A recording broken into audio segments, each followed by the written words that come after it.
The roar of the jet engines sliced through the summer night, scattering the murmurs of the glittering crowd below. Every face turned toward the runway as the sleek matte black Gulfstream G700 touched down, its landing lights slicing through the velvet darkness like a blade. It wasn't just any landing strip. This was the private tarmac of the Royal Horizon Hotel and Resort, a place where the wealthiest of the wealthy descended like gods from Olympus. Tonight, it had been rented exclusively for the Future Vision Gala, an event that was already humming with champagne-fueled gossip. And in the center of it all, at the foot of a red carpet leading from the runway, stood Nathaniel Cross. At 38, Nathaniel was a man who had clawed his way into New York's elite with a charm that could sell ice to an Eskimo, and a ruthlessness that could gut an empire. His sharp tuxedo gleamed under the floodlights. His arm rested lazily around the waist of a woman who looked like she'd been poured into her glittering silver gown. Sabrina Vale, his fiancée of exactly 3 months. They were the couple everyone was talking about. Not because of their whirlwind romance, but because of the woman who wasn't there. Nathaniel's ex-wife, Claire Lawson Cross, 6 months pregnant when he'd walked out, hadn't been seen in nearly a year. The breakup had been messy, whispered about in boardrooms and beauty salons alike. Officially, Nathaniel had fallen in love with Sabrina after a chance meeting at a charity gala. Unofficially, half the city knew Sabrina had been in the picture long before the divorce papers were signed. The crowd buzzed as Nathaniel tightened his hold on Sabrina's hip. "That jet belongs to a head of state or a tech mogul," she whispered, her lips curling into a knowing smirk. "Whoever it is, they're not here for you." Nathaniel smiled thinly. "They might be. I know everyone worth knowing." The Gulfstream rolled to a smooth stop. A ground crew in crisp uniforms rushed forward, laying out a thick scarlet runner from the jet stairs to the reception area. Security men with earpieces fanned out, their presence enough to ripple a sense of importance through the onlookers. Cameras from the press pit clicked and whirred, hungry for the first glimpse of the passenger.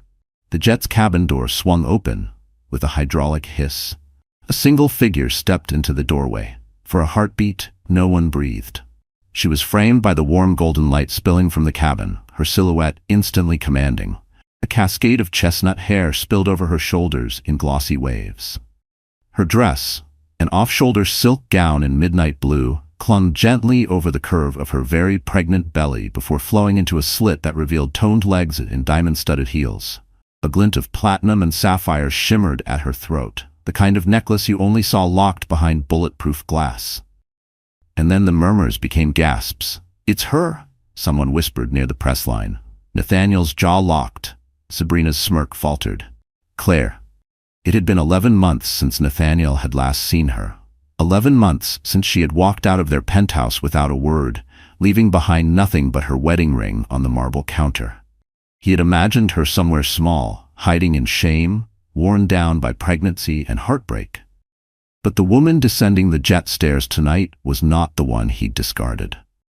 This Claire moved like she owned the air around her. She held the railing with one manicured hand, the other resting protectively over her bump. Her gaze swept over the crowd, unhurried, unafraid, like she was weighing each face and finding them irrelevant. At the bottom of the stairs, a man was waiting. Tall, broad-shouldered, the kind of presence that made even security guards straighten. He wore a black suit that fit like it had been poured over him, a watch worth more than most houses, and a face that was instantly recognizable to anyone who had ever picked up a business magazine. Elias Drake, Billionaire, CEO of Drake Global Holdings. A man whose name could send stock markets trembling. And he was here, waiting for Claire. The cameras went into overdrive as Elias stepped forward, offering his arm with a warmth and deference that made the crowd's collective jaw drop. Claire slid her hand into the crook of his elbow, as if it had always belonged there. Sabrina leaned in toward Nathaniel, her voice a sharp whisper. "What the hell is she doing here? And with him?" Nathaniel didn't answer. His mind was reeling, 1,000 questions colliding in his head. Why was Claire with Elias Drake?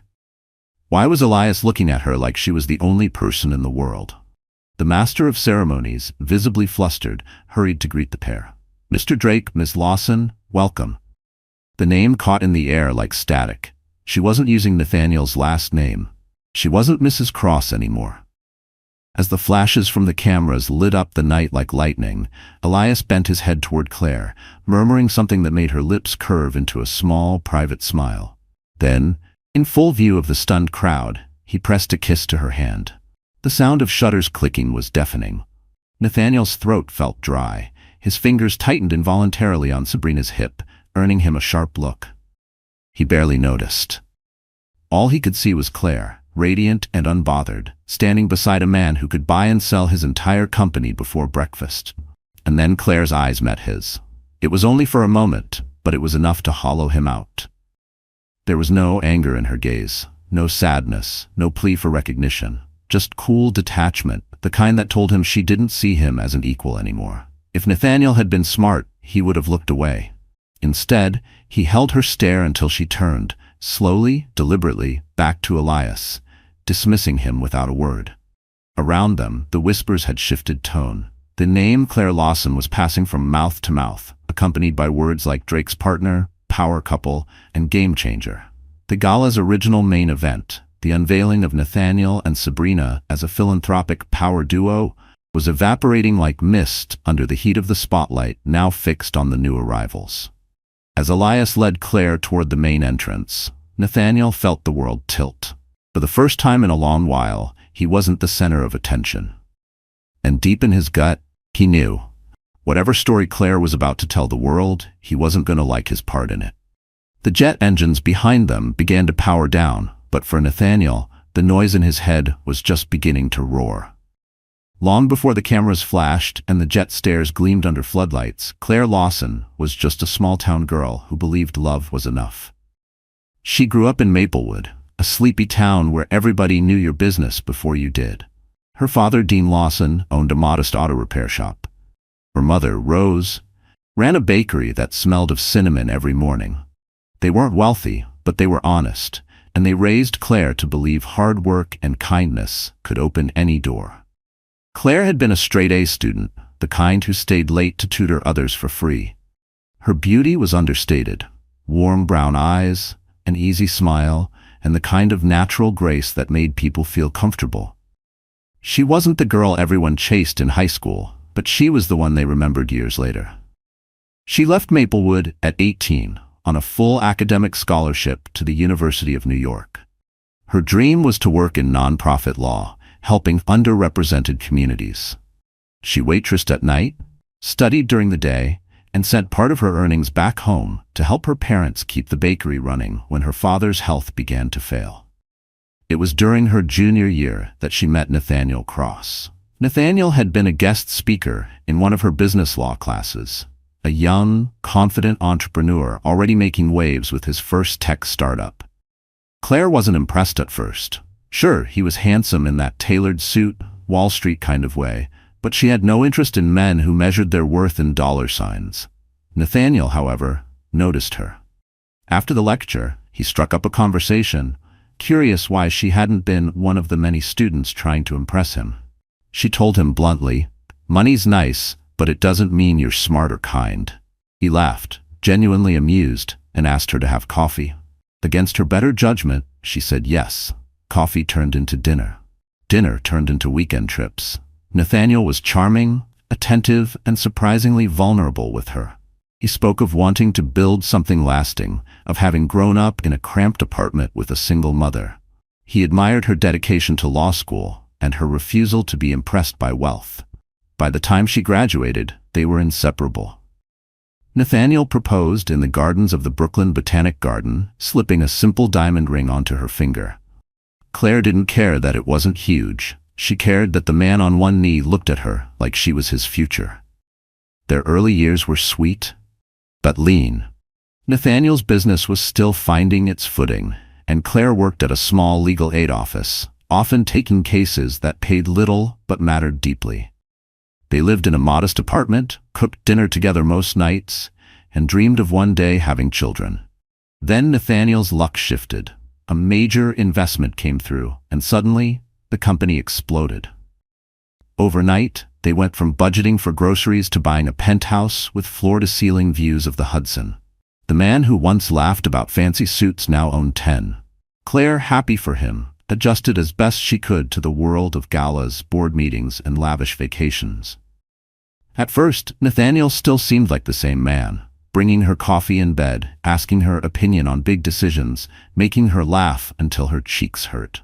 But the more successful he became, the more that version of him seemed to fade. He started to see her less as a partner and more as an accessory. She'd catch him rolling his eyes when she talked about her pro bono cases. "You're too smart to waste your time on people who can't even pay you," he'd say, half joking, half serious. The subtle jabs grew sharper. Her clothes weren't polished enough for the events they attended. She needed to fit the part if she was going to stand beside him in public. He began spending more nights out networking, coming home late with the faint scent of perfume that wasn't hers. Claire told herself it was stress, that every marriage went through rough patches. When she discovered she was pregnant, she thought it would pull them closer again. Nathaniel seemed happy at first, holding her tighter in bed, talking about names, promising they'd make room in their busy lives for family. But the cracks didn't heal.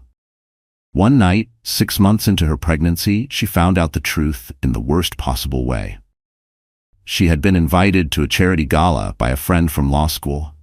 When she arrived, she saw Nathaniel across the room, his hand on the small of a stunning blonde's back, introducing her to investors as someone very special. The humiliation was sharp and public. Their eyes met across the crowd, and instead of guilt, Nathaniel looked annoyed, as though she had ruined his evening simply by being there. They fought that night, words ricocheting off the marble walls of their penthouse. Nathaniel didn't deny the affair. In fact, he justified it. "You've changed, Claire. All you talk about is the baby in your cases. I need someone who's part of my world." Her world shattered in that moment, not because of the betrayal, but because she realized she had been living in a marriage where her worth was measured by how well she fit into his image. The next morning, she packed a bag. No screaming, no ultimatums. She left her wedding ring on the kitchen counter beside his untouched coffee and walked out. Most people assumed she went back to Maplewood, hiding from the scandal. And for a while, she let them believe it. In reality, she went somewhere no one expected, Milan. A friend from university, now a successful fashion entrepreneur, offered her a place to stay. She insisted Claire take time for herself, and for the first time in years, Claire began to breathe without Nathaniel's shadow over her. She kept her pregnancy private, refusing to let gossip dictate her life. She took consulting work in international nonprofit law, projects she could manage remotely while focusing on her health. She attended prenatal yoga classes, walked along cobblestone streets, and slowly began to feel the pieces of herself knitting back together. It was during one of these consulting projects, a global clean water initiative, that she met Elias Drake. He wasn't like Nathaniel. Elias was older, self-assured, with the quiet confidence of a man who didn't need to prove himself. He listened when she spoke, asked thoughtful questions, and treated her pregnancy not as a limitation, but as part of her life story. What began as professional collaboration evolved into long conversations over dinner, then friendship, and eventually something neither had planned. Elias never pushed. He gave her space, but when he looked at her, there was a respect in his gaze that reminded her of who she had been before Nathaniel's world swallowed her whole. By the time her second trimester ended, Claire knew she was no longer the woman Nathaniel had discarded. She was stronger, sharper, and she wasn't coming back to him. Not in this lifetime.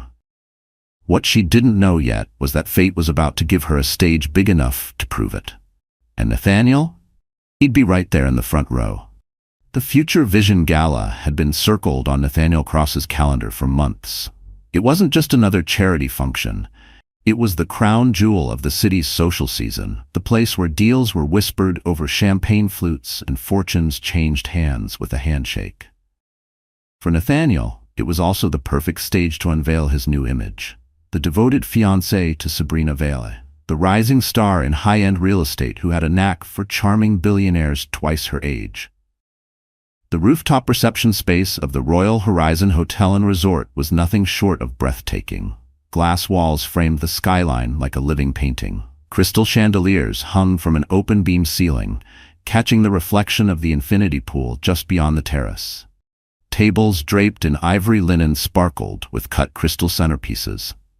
Guests glided across the marble floors in gowns worth small fortunes, their laughter mingling with the strains of a live string quartet. Nathaniel thrived in this environment. He moved through the room like a conductor leading an orchestra, greeting power players with a confident smile, making introductions that left people hungry for his approval. Sabrina stayed close, her hand tucked into the crook of his arm, her silver gown a deliberate choice to reflect every flicker of light in the room.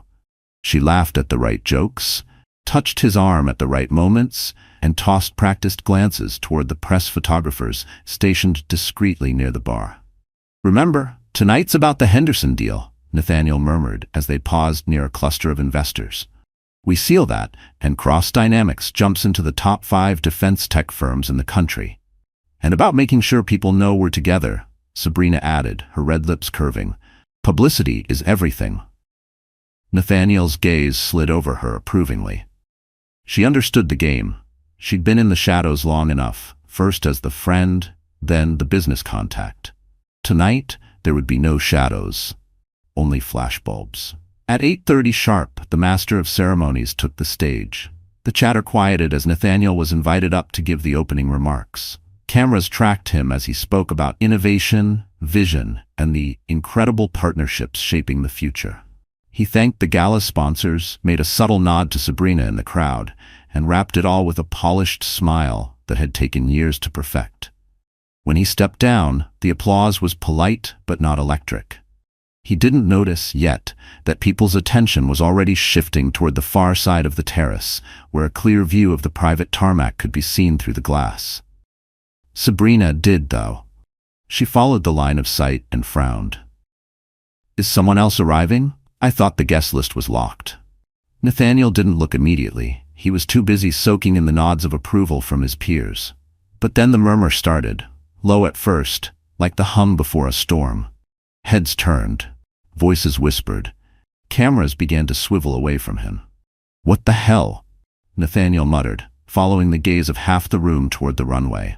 The black silhouette of a Gulfstream G700 was rolling to a stop, its matte surface gleaming under the runway lights. The resort's private security moved quickly, setting up a cordon along the red carpet that now stretched from the base of the jet's stairs to the gala entrance. Sabrina's fingers dug slightly into Nathaniel's arm. That's Drake Global Security." Nathaniel's mouth went dry. "Elias Drake? If it's him, he doesn't show up to things like this without a reason." Guests began drifting toward the glass wall, abandoning their conversations and champagne. The hum of speculation grew louder. Nathaniel felt irritation spike in his chest. This was supposed to be his night, and now some unannounced VIP was stealing the spotlight. "Relax," he told Sabrina, trying to keep his tone casual. "Whoever it is, will charm them." But even as he said it, his gut twisted. Because there was something about the energy in the room, something that told him this wasn't just about another powerful man making an entrance. There was anticipation in the air, a sense of something personal. The jet door opened with a hiss. Nathaniel couldn't yet see who was inside from where he stood, but the crowd's collective gasp reached him before the image did. And then he saw her. For a split second, his mind refused to process it. The gown, the hair, the unmistakable curve of her belly. 6 months, maybe more. Claire? Nathaniel blinked, certain he was imagining things, but the cameras flashing in rapid succession told him otherwise. She was real, she was here, and she wasn't alone. At the bottom of the stairs stood Elias Drake himself, looking every bit the billionaire titan in a perfectly tailored black suit. His expression softened as Claire descended toward him, his hand extended like a man greeting someone infinitely precious. Sabrina's nails dug deeper into Nathaniel's sleeve. "Tell me this is a joke." Nathaniel didn't answer. He couldn't. His focus was locked on Claire, who was gliding down the stairs with the kind of poise she'd never had in the years he'd known her. She didn't look toward the crowd until she reached the carpet, and when she did, her eyes swept over them with the calm indifference of someone who knew she was the main event. Conversations stopped. Even the string quartet faltered before hastily picking up the melody again. Claire's gaze landed briefly on Nathaniel and Sabrina. She didn't falter. She didn't frown or smirk. She simply looked through them as though they were just two more strangers in an overdressed crowd. Nathaniel felt the burn of humiliation creep up his neck. This wasn't how it was supposed to be. She was supposed to be miles away, irrelevant, maybe even quietly regretting walking out on him. Not stepping off a private jet with one of the most powerful men in the world. The master of ceremonies, clearly scrambling, stepped forward to greet the pair. "Mr. Drake. Miss Lawson, welcome." The name hit Nathaniel like a slap. She wasn't using his last name anymore. Sabrina hissed under her breath. "Lawson? She dropped your name?" Nathaniel's mind churned. Why was Claire with Elias Drake? What was she doing here? And why did she look like she belonged on his arm? The press had swiveled entirely now, their cameras snapping like gunfire as Elias leaned in to murmur something to Claire. Whatever he said made her smile, a small, knowing curve of the lips that made Nathaniel's stomach twist. He barely noticed the Henderson investors approaching. Their earlier interest, now gone. They wanted to know the same thing as everyone else. What was the connection between Elias Drake and the pregnant woman who had just stolen the room? As Claire and Elias moved toward the entrance, the crowd parted for them like royalty. Nathaniel stood frozen, Sabrina's grip still tight on his arm, watching the woman he had once dismissed walk past him without a flicker of acknowledgement. The rest of the gala still lay ahead, but for Nathaniel, the night was already over. The night she walked out of the penthouse, the city was drowning in winter rain. It wasn't the romantic kind, the soft drizzle that made streetlights glow. This was the bitter, icy kind that seeped into your bones, turning every gust of wind into a slap. Claire didn't even have an umbrella. She had left too quickly for that. Her hair clung to her cheeks, the hem of her coat already soaked, but she didn't stop. Not when her body was trembling from more than the cold. Not when her mind was replaying the scene from just an hour ago, like a cruel loop she couldn't turn off. Nathaniel's voice, smooth and controlled as always, but laced with an edge she'd never heard before. "You've changed, Claire. All you talk about is the baby and your cases. I need someone who's part of my world." Part of his world. The words were acid in her chest. His world now meant private jets and glittering events, influencers with practiced laughs, and a future built on press coverage rather than trust. She thought she was part of it once, but the truth had been right in front of her for months. She just hadn't wanted to see it. She had found out about Sabrina in pieces. The lingering perfume on his shirts, the late nights explained away as networking, the slip of his assistant's tongue when she mentioned a reservation for two at a restaurant Claire had never been to.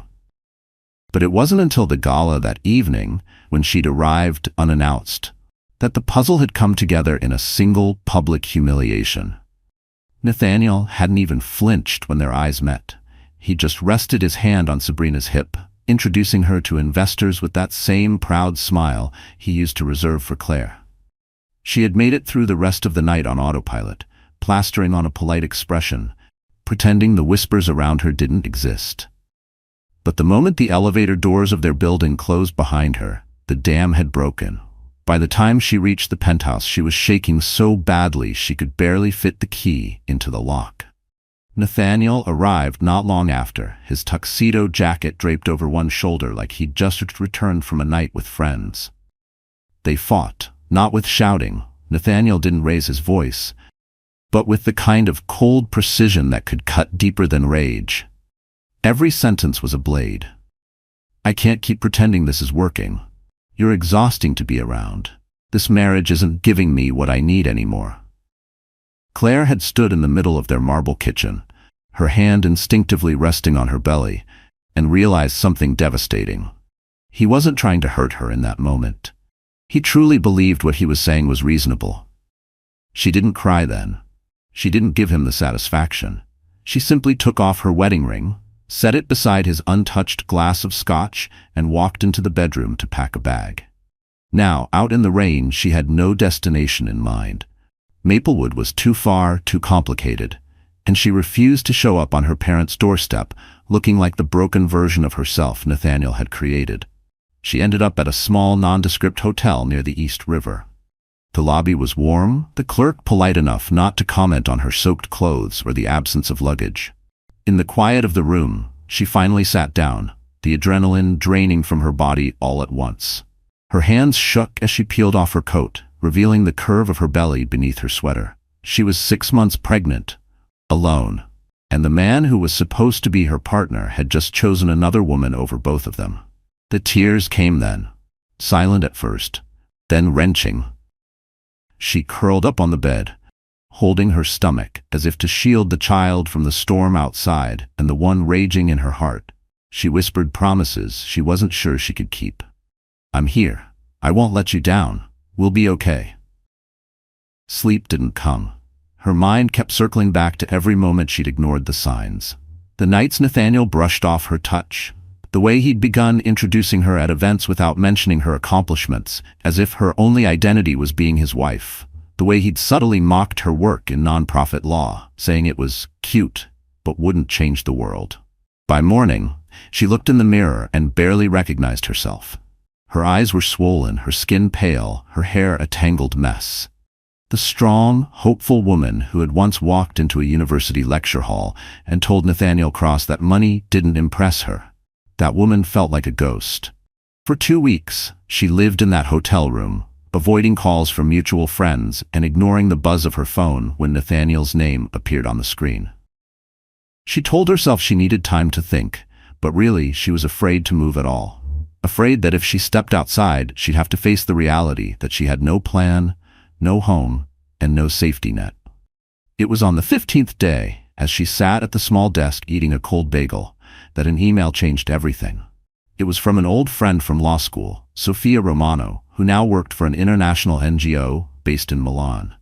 The subject line was simple: a lifeline, if you want it. Sophia had heard whispers about Claire's marriage ending, though she didn't press for details. What she did offer was a chance to work on a new legal initiative for water rights in developing countries. It would be remote for the first few months, then based in Milan. "I know it's sudden," Sophia wrote, "but maybe sudden is what you need." Claire stared at the email for a long time. Milan felt like another planet. But the idea of starting over somewhere Nathaniel couldn't touch her, where she could be just Claire Lawson again, lodged itself in her mind and refused to leave. That night, she booked a one-way ticket. She didn't tell Nathaniel. She didn't tell anyone. The next week, she boarded a plane with one suitcase, her laptop, and the quiet determination that she would never again let herself be defined by someone else's ambition. Still, the flight was heavy with uncertainty. She sat by the window, one hand over her belly, wondering how she would raise a child in a country where she knew almost no one, wondering if she was being reckless, wondering if she was strong enough to rebuild from the ground up. But when the plane broke through the clouds and the sun spilled across the wing, she decided something. Even if she was terrified, she would move forward. She owed that to herself. And to the baby. She didn't know it yet, but the decision to leave that rain-soaked city would set her on a path straight into the life she was meant to have, and toward the man who would stand beside her when she faced Nathaniel again. When Claire first landed in Milan, she told herself she was starting from zero. No penthouse, no luxury cars, no husband with connections that opened doors. Just a suitcase, her laptop, and a future as blank as the whitewashed apartment Sophia had arranged for her. At first, it was disorienting. The city was alive in a way that made New York feel rigid. Scooters zipped between narrow streets, church bells cut through the hum of traffic. Evenings were slow and warm, filled with people sipping espresso at tiny tables as if time itself had been trained to wait. Claire kept her head down, working for the NGO, drafting contracts for clean water projects, advising on land disputes, and managing calls across time zones. She wore simple dresses, shopped at the corner market, and blended into the rhythm of a place where no one knew she'd been the discarded wife of an American tech mogul. But fate, as she would learn, had no intention of letting her stay invisible. 3 months into her new life, Sophia invited her to a private dinner hosted by one of their project's largest donors. "He's intense," Sophia warned with a smile, "but he's on our side." The dinner was in a restored villa just outside the city, all carved stone archways and gardens that seemed too perfect to be real. Claire arrived late, traffic, a missed turn, and walked into the candlelit courtyard just as the host was speaking. That was the first time she saw Elias Drake in person. She'd heard the name, of course. Everyone in the NGO world had. Drake Global Holdings was a sprawling empire, shipping, tech, energy, infrastructure, that funded everything from renewable power plants to hospital networks. But the man himself? He was something else entirely. Tall, broad-shouldered, with the kind of presence that made people instinctively stand a little straighter, Elias had a way of looking at someone like he was reading the story behind their eyes. His dark suit was understated, his tie loose, as if he had no need to prove he belonged anywhere. When Sophia introduced them, Elias's handshake was firm but not showy. "Claire Lawson," he said slowly, as if tasting the name. "You're the one who fixed the Uganda water rights dispute in a week." Claire felt her cheeks warm. That was a team effort. He smiled, a flicker of amusement in his eyes.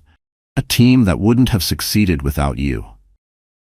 Over dinner, he asked questions, not the polite kind meant to fill silence, but the kind that required real thought. How did she get into law?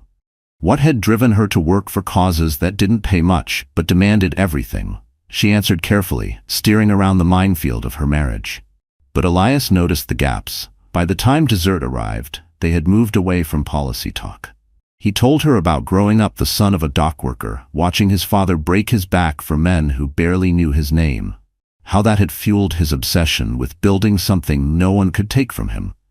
"I know what it's like," Claire admitted quietly, "to have everything hinge on someone else's approval, and to decide you'll never live like that again." Elias didn't press for details, but his gaze told her he understood more than she was saying.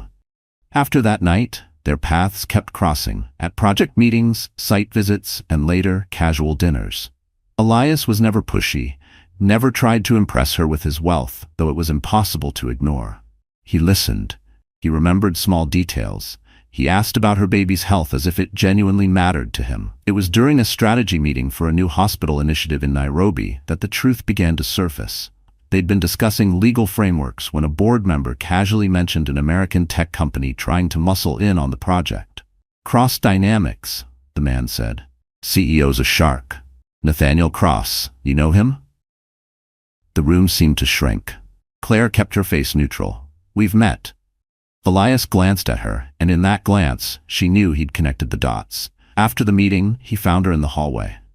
"You don't have to explain," he said, "but if that man ever tries to undermine you again, I'll make sure he regrets it."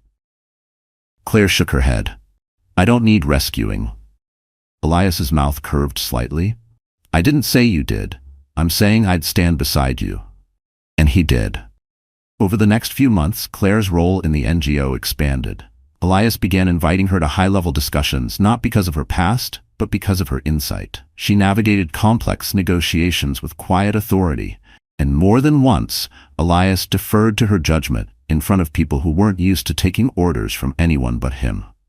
Somewhere along the line, respect became friendship. Friendship blurred into something warmer. Late-night calls, shared meals, moments of laughter that made the air feel lighter. Elias never treated her pregnancy as an inconvenience. If anything, he was protective without being overbearing. By the time Claire entered her third trimester, Elias made her an offer that stunned her, a position as chief legal advisor for the global humanitarian division of Drake Holdings. It came with resources she could only dream of, and the freedom to choose her own projects. She accepted.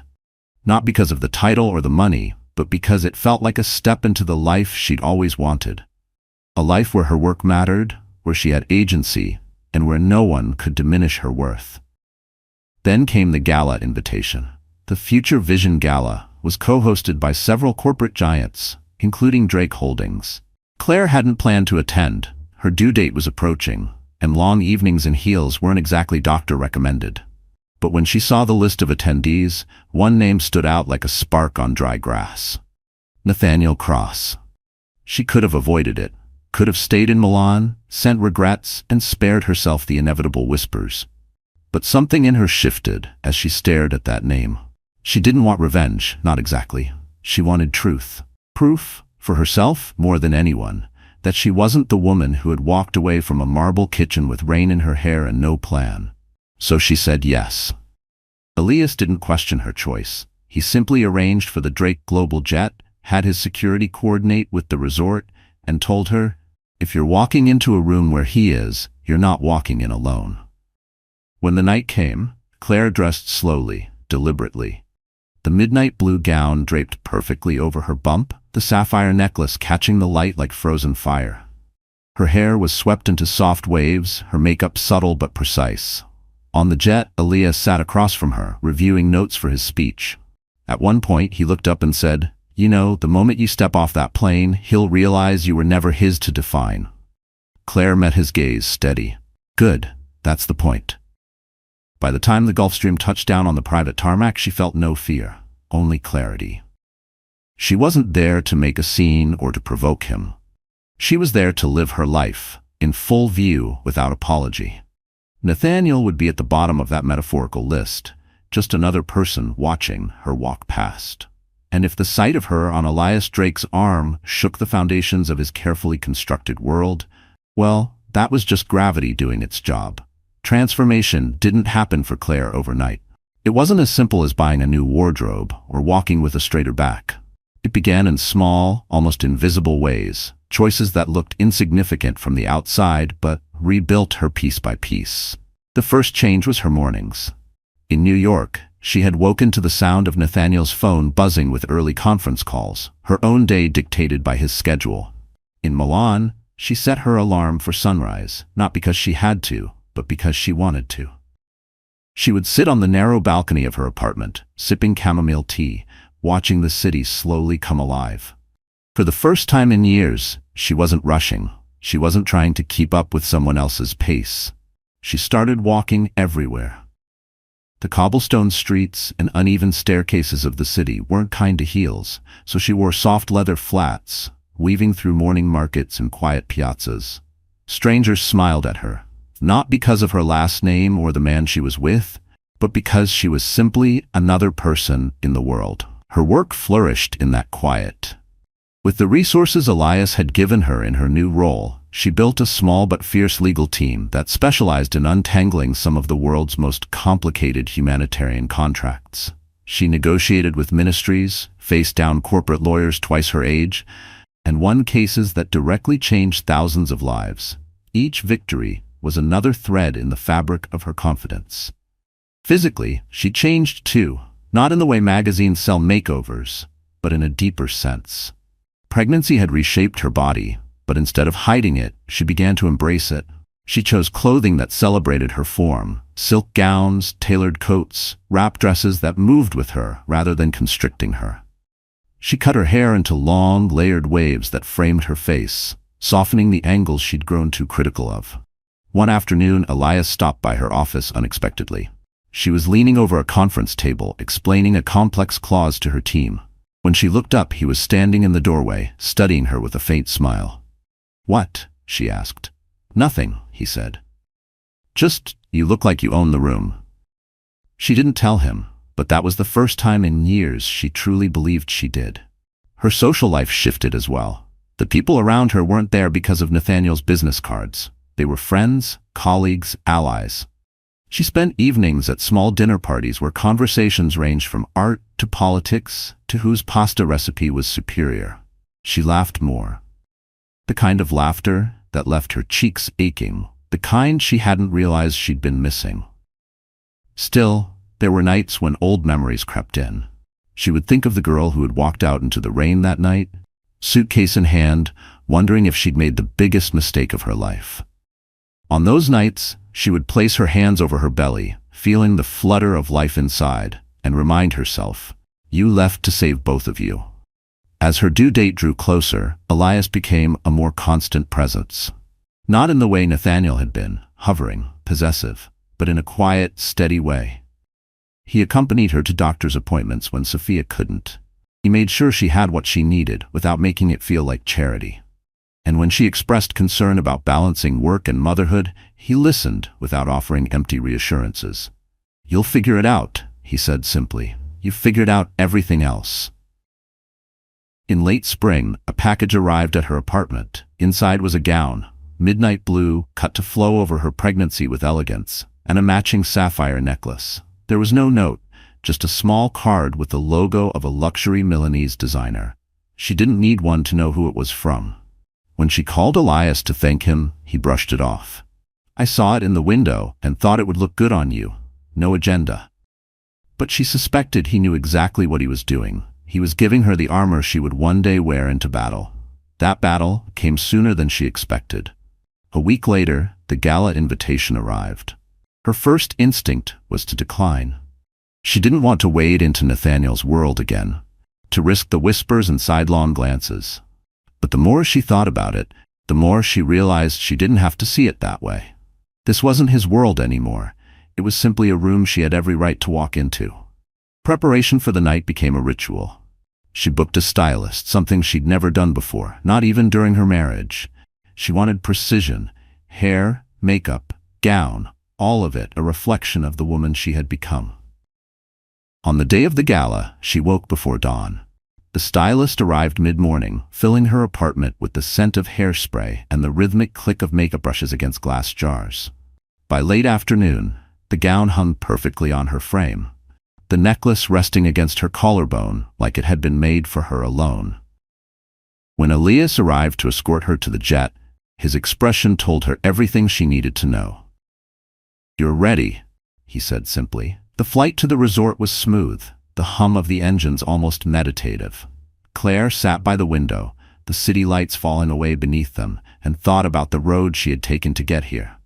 Every doubt, every sleepless night, every moment she'd had to choose herself over the fear of starting again. This was more than an entrance. It was a declaration. As they approached the runway, Elias leaned toward her. "When you step out there, you don't owe anyone a single word of explanation."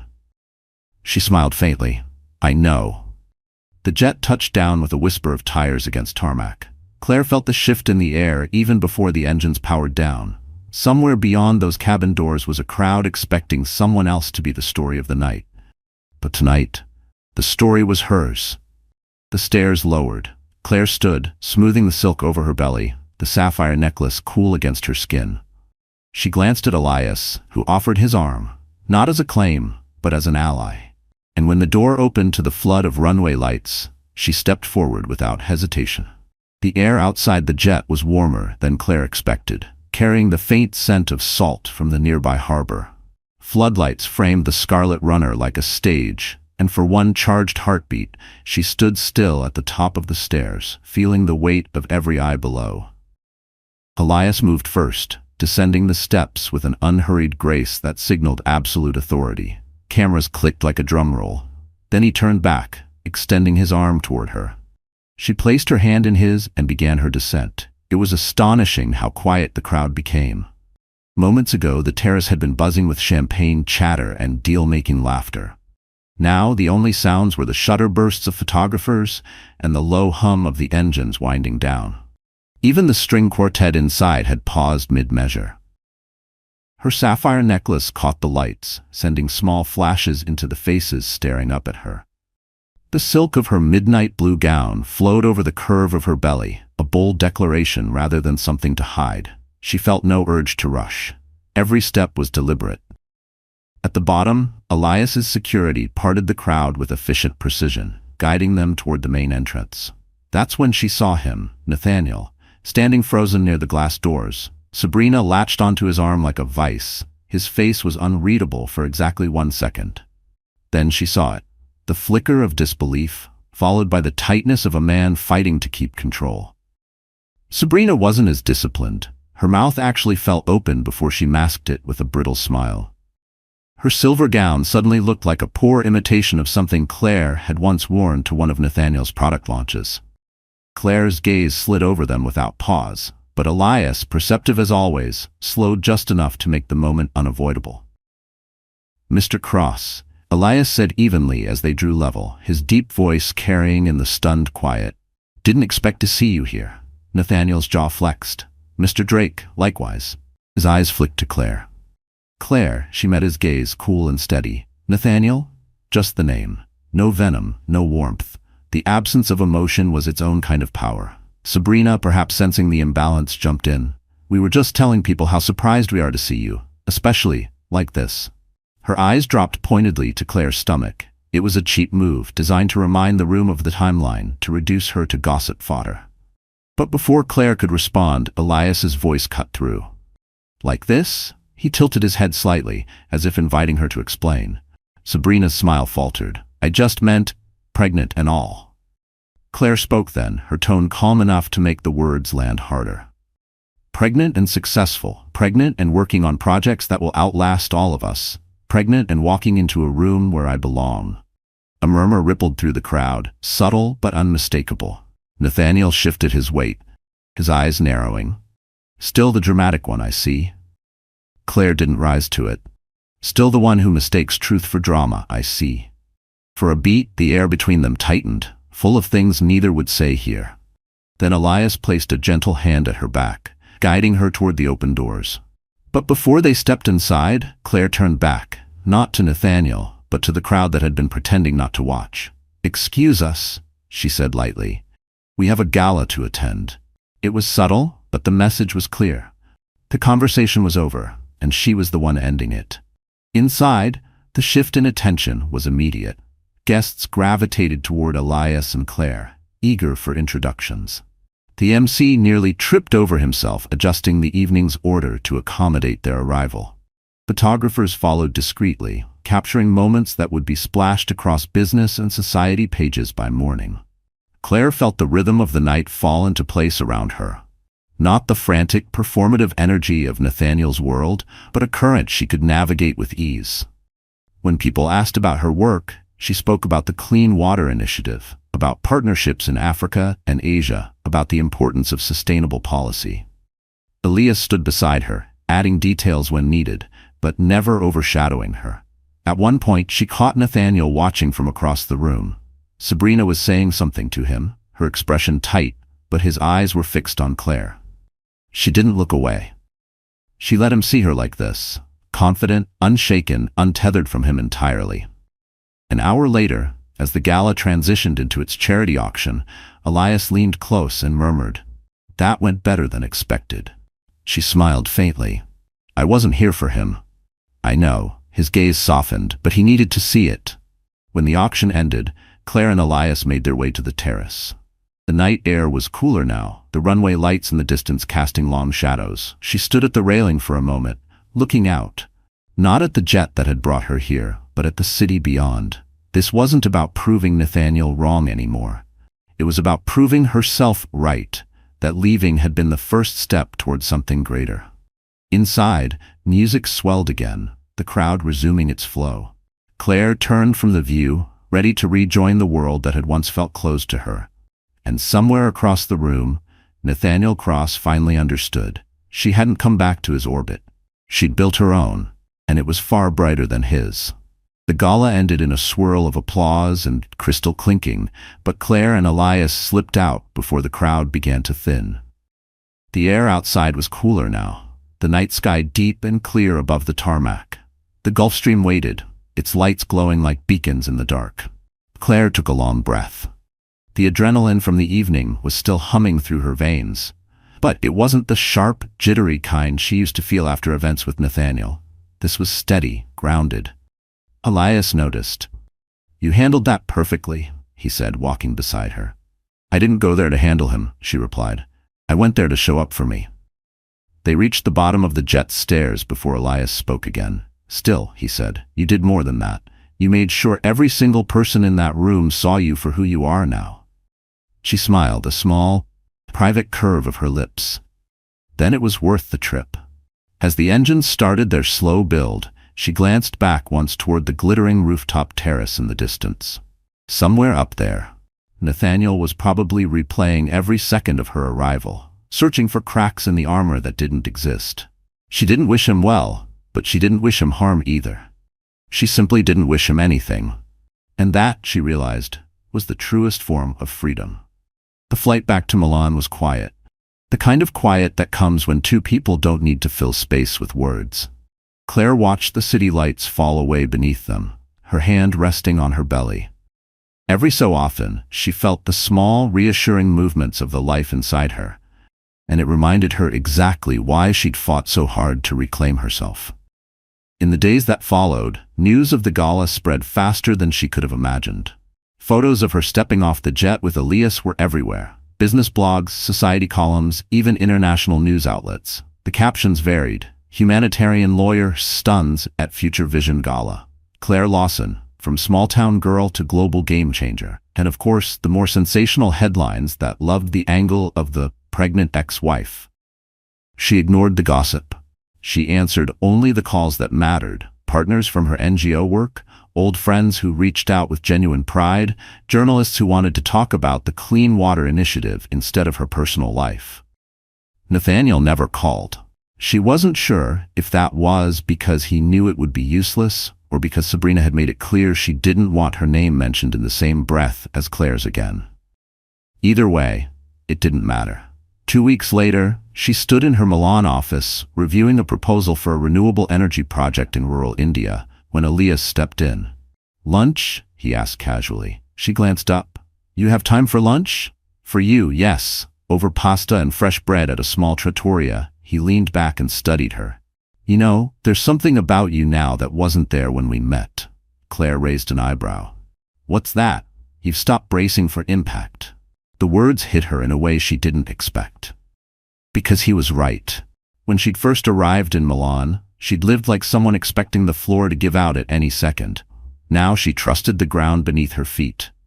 "That's because I'm not living in someone else's story anymore," she said softly. Elias smiled.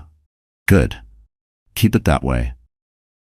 By the time summer rolled in, Claire's life had settled into a rhythm she could finally call her own. She worked on projects she believed in, surrounded herself with people who valued her, and prepared for motherhood, not as a burden, but as an extension of her strength. The baby arrived in early August, the daughter with her mother's eyes and a surprisingly fierce cry for someone so small. Holding her for the first time, Claire felt an overwhelming surge of both love and determination. This child would never have to wonder what it looked like when a woman chose herself. In the quiet of the hospital room, Elias visited. He didn't bring flowers or balloons, just a small, carved wooden rattle from Ghana, where one of their projects had recently wrapped. "For her," he said simply, placing it in Claire's hand. She looked at him, gratitude heavy in her chest. "Thank you for everything." "I didn't do this," he replied. "You did." Months passed. The world moved on from the story of the gala, as it always does. But for Claire, the impact lingered, not because of the press, but because of what it represented. She'd walked back into a space designed to intimidate her, and she'd left on her own terms. Every now and then, she heard whispers of Nathaniel's struggles. A failed merger, tension with investors, public spats with Sabrina. She never commented, never indulged in the satisfaction of knowing his empire wasn't as untouchable as he'd once believed. Her focus was forward. One evening, as she rocked her daughter to sleep, she thought about the girl she used to be, the one who thought love was enough to protect her from betrayal. That girl had walked into the rain with nothing but a suitcase. The woman she had become? She'd walked off a jet with the world watching, not to prove anything to anyone else, but to remind herself that she had always been more than someone's wife. If there was one truth she wanted her daughter to grow up knowing, it was this. You don't have to burn bridges to leave them behind. Sometimes the greatest act of strength is simply walking past them without looking back. And if life ever handed her the kind of heartbreak that once brought Claire to her knees, she hoped her daughter would remember her mother's story, not as a tale of revenge, but as proof that women are capable of building new worlds from the ashes of old ones. Because Claire Lawson had learned the most valuable lesson of all. You can lose everything you thought defined you, and still find yourself standing taller than ever.